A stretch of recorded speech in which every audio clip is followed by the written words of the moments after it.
Welcome to KidSnap Audio Video. Today we're going to show how to install a 4 terabyte SSD into the Eversolo DMP-A8. This is the brand and the model that we used. First thing you do is remove this back cover. This is on the bottom of the unit. Slide the cover lid off.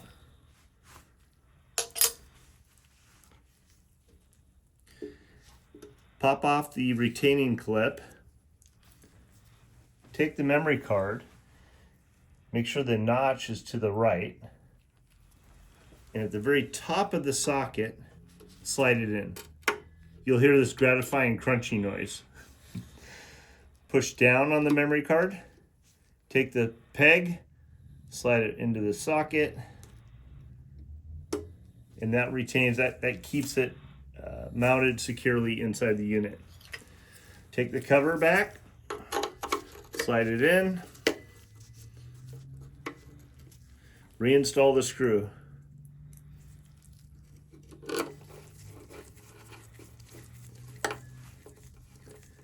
It is as simple as that.